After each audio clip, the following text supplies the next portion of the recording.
All right, have not fans, believe it or not, this is a Derrick related video that's not about the tattoo. Yes, a Hannah, Derrick slash Hannah video where I'm not going into. You see the man with the lion tattoo. To be completely honest, I do not really want to dwell on that. I'm not. I don't. Maybe I'll go into another video where I kind of slash semi rant. But for this video, we're talking about the past. We're talking about Derrick as an ex-con, ex-felon, however you want to identify it. Now, just to go over a quick recap, remember that Derrick was in jail. Veronica got him out of jail. They allegedly had sex at least once, not too long after she released him from jail. Pretty much helped to put him on the straight and narrow in the sense that Derrick began his honest living as he built homes, he handyman, pretty much for all of Veronica's friends in her social circle. So pretty much like Catherine and so many other unseen people on the show who are, on the haves side of the tracks. And that's pretty much how Derrick has, a good income. I mean, remember, he planned a 2 week trip to the Bahamas with Hanna, and he has his own house and everything. So yeah, Derrick has been living a straight life. Well, straight and narrow path ever since Veronica got him out of jail. But, he still is able to call upon contacts if necessary. In a way, he kind of reminds me of Mitch in the sense that Mitch, by blood, is related to a huge crime family in the United States. But he prefers to make a legit living. And makes me wonder, okay, if Mitch, oh yeah, that's right, they lost the tow company. So yeah, he's kind of like still freelance towing with his truck. So that's a thing. But in any case, more to the point of this video, during my live streams yesterday, some people were asking me, what do you think will happen when Hanna finds out that Derrick was an ex-con? Remember, it's been hinted at that, he's had a troubled past and whatnot, in reference to his conversations with Hanna. But Hanna doesn't know that Derrick has been to jail before. And the reason I'm speculating that this might actually come up is, and it's kind of another annoying plot point, because remember, the police were supposed to come the next day after, the whole situation where Malik attacked Hanna and then escaped the house. They were supposed to come back the next day in order to sweep the kitchen and whatnot for fingerprints and whatnot to identify the intruder. And it's been a day and a half. If I'm not mistaken, I could be wrong. The next episode will eventually go into the next morning because, we have George coming over to Sarah's apartment. Wyatt's there. And, that pretty much indicates, at least in the next episode, we'll finally be moving from night to day. I think that means that'll be about 48 hours from the time where Malik attacked Hanna when the policeman came over that night to get the details. And, remember when Derrick was praying for Hanna, he broke down into tears. They should be coming eventually. I don't know when they are, but the cops should be coming back to the house. And one thing that needs to be pointed out is the fact that Derrick has been in the kitchen on 3 separate occasions to make Hanna tea the night she was attacked, to fix breakfast the next morning, and to go back and wash dishes. And each time Hannah's like, you shouldn't go get in there. It's like, remember, the police are supposed to come back for the fingerprints. I'll be careful. He said that each time.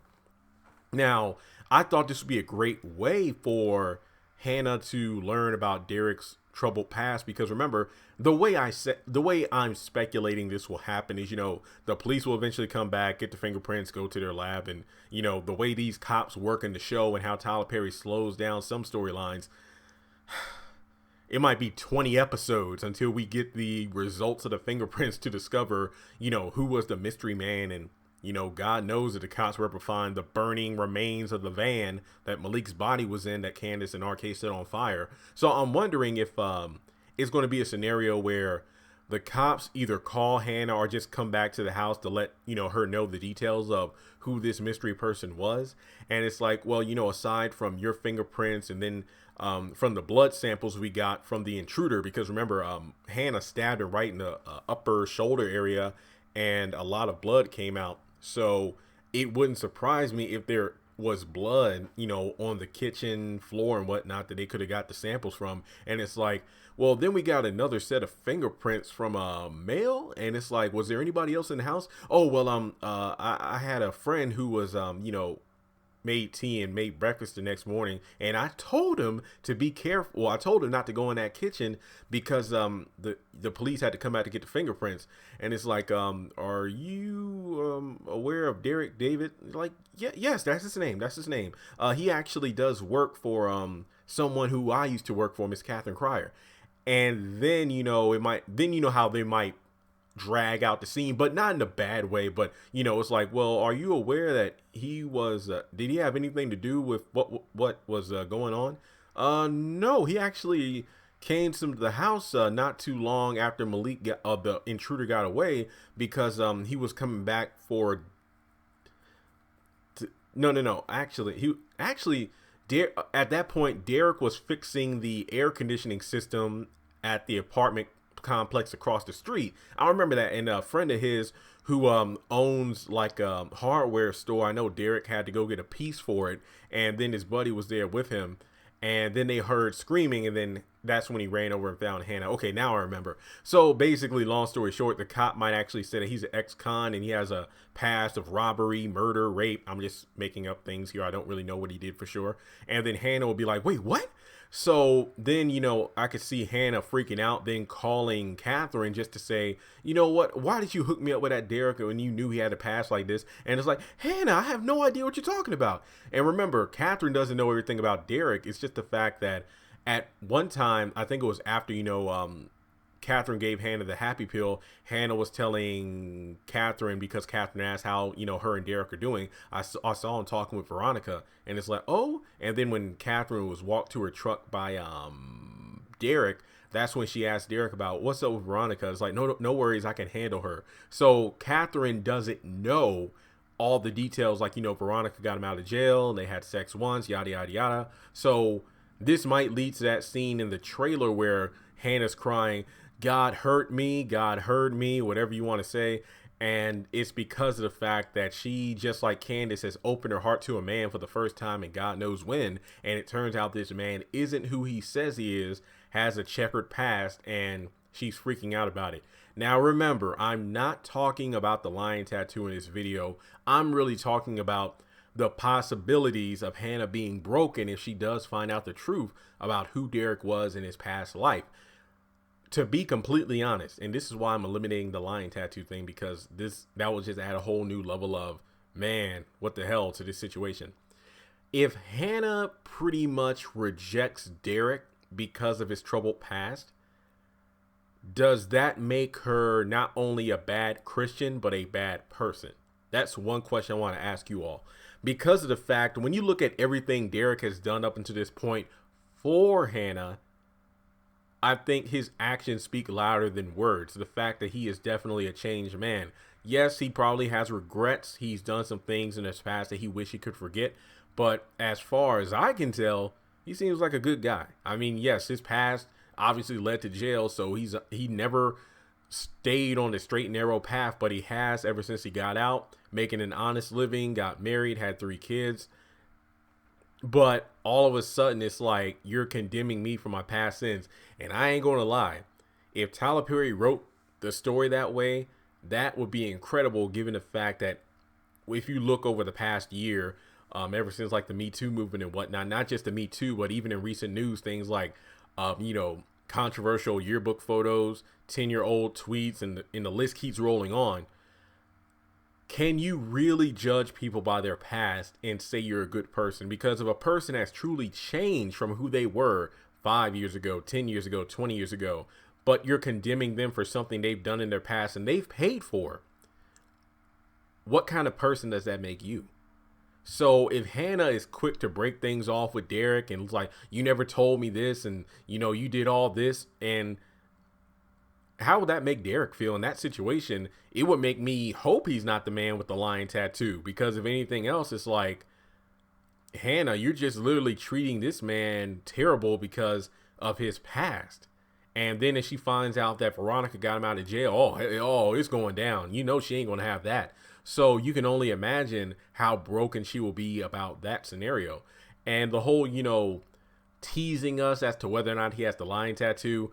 I I'm kind of just done with the whole, oh my God, oh my God, oh my God. I'm like, when it happens, it happens. If it doesn't, whatever, because it is fun that they're teasing us. But I think at this point, it's a bit too dragged out. But to be honest, let's forget about the tattoo. I'm more interested if and when Hanna finds out everything there is to know about Derrick's checkered past. So let me know in the comment section below. How do you think Hanna will find out about Derrick's past? Will it be from Derrick himself? Will it be from my theory in regards to the police officer coming back, getting the fingerprints, then coming back to Hanna, letting her know, hey, it's Malik so-and-so. It's your fingerprints, obviously, and then Derrick David. And I want to throw another theory out there. What if it turns out that Malik and Derrick did work together in the past? Because that might be why the policeman speculates that, well, this Malik and Derrick, they actually ran a few, crimes together back in the day. I mean, Malik does seem to be on the younger side, I guess. I mean, as soon as I saw him, I kind of put him in the Warlock, Candace, Benny age range. I don't think he's up there with, like, Hanna, Derrick, Jim, Catherine. I would say this dude looks like maybe early 30s. I'm just speculating here. I could be wrong. He's a big dude. So, I mean, remember Derrick. I mean, if anything, maybe it's one of those things where maybe Derrick and Malik aren't directly connected, but maybe, remember, Derrick gave Veronica a list with who knows how many people. So it might be one of those things where Malik used to work with person C, and I'm just making up a scenario here, and person C actually used to run games with Derrick, and then that's how the police speculates that Derrick has something to do with the break-in. So yeah, let me know your thoughts on this. I think this could definitely be interesting, and believe it or not, once again, the more I looked into this possible how will Hanna react and how she'll find out, that actually interests me more than the whole lion tattoo, because most likely I've just talked about the tattoo thing way too much, and really it's because they keep teasing us now. So maybe I'll do a video kind of ranting about that. We'll see. But thanks so much for tuning in. Definitely let me know your thoughts in the comment section below. How do you think the whole Derrick and Hanna dynamic will play out? Because like I said months ago in another video, I really want to see this happen, because if anything, this will definitely show more about Hanna's character in regards of how she reacts to this kind of news. And what kind of Christian would that make her? I mean, trust me, ever since season 1, she's been called everything under the sun, from hypocritical to, non-Christian and whatnot, because of how she acts. So to actually judge Derrick in the present, who is a good person, to his rough past, I don't know if that speaks volumes for a character in a good way. So we'll have to wait and see. So thanks so much for tuning in. As always, hit that subscribe button and gear up, because Tuesday night will be here before you know it. Congratulations on making it to the end of this video. If you like what you saw, be sure to hit that thumbs up button, as well as leaving your thoughts in the comment section below so we can keep the conversation going. On the left hand side of the screen, you should see a picture of Jeffrey Harrington. You can click on him in order to subscribe, but also hit the bell notification icon. That way you don't miss out on any new content. Also, you should see some videos appearing on the screen as well that I'm pretty sure you'll enjoy if you enjoyed the one you just saw. But also, be sure to follow me on social media such as Facebook, Instagram, and Twitter. Links to all my social media will be in the description below. And in order to help this channel hit 100,000 subscribers, I'm going to need your help. So make sure to share this video as well as the channel around with all of your friends on your own social media.